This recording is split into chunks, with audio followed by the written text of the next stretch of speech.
First on reporter. സമഗ്ര ശിക്ഷ കേരള ഫണ്ടിന്റെ അടുത്ത ഗഡുവിനായുള്ള ശ്രമം തുടങ്ങി SSK.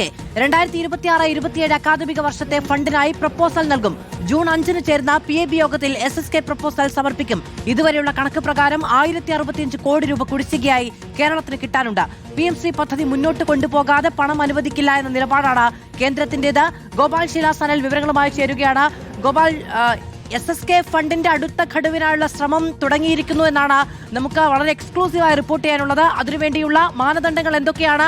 ഈ PMC പദ്ധതിയുമായി ബന്ധപ്പെട്ടുള്ള തീരുമാനം കൂടി എടുക്കേണ്ടി വരുമോ?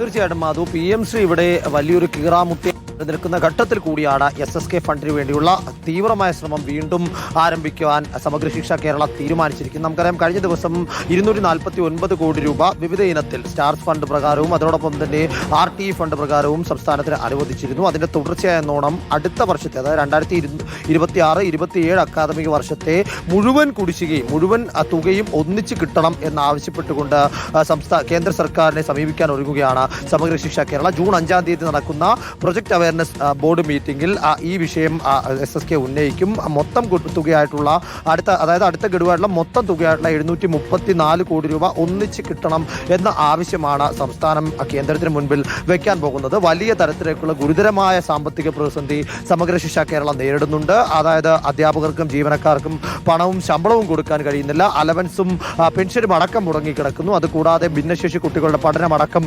പ്രതിസന്ധിയിലാണ്. യൂണിഫോം, പാഠപുസ്തകം, ഉച്ചഭക്ഷണം അടക്കം വലിയ തരത്തിലേക്ക് എണ്ണിയാൽ തീരാത്ത പ്രതിസന്ധികൾ സമഗ്ര ശിക്ഷ കേരളം നേരിടുന്നുണ്ട്. അതുകൊണ്ട് തന്നെ ഇത്തരത്തിൽ മുന്നോട്ട് ഗോപാൽ ശിലാസനലാണ് വിവരങ്ങൾ നൽകുന്നത്. SSK ഫണ്ട് പൂർണ്ണമായും ലഭിക്കാനുള്ള നടപടികൾ വേഗത്തിലെടുക്കുകയാണ് ഇപ്പോൾ എന്നാണ് മനസ്സിലാക്കാൻ കഴിയുന്നത്. PMCയുമായി ബന്ധപ്പെട്ട് എന്ത് നിലപാടെടുക്കേണ്ടി വരും എന്ന കാര്യം ഏറ്റവും അടുത്ത സമയത്ത് കൂടുതൽ ചർച്ചകൾക്കായി വരും എന്നാണ് നമുക്കതിൽ നിന്ന് മനസ്സിലാക്കാൻ കഴിയുന്നത്. ഗോപാൽ ശിലാസനലാണ് വിവരങ്ങൾ നൽകിയത്.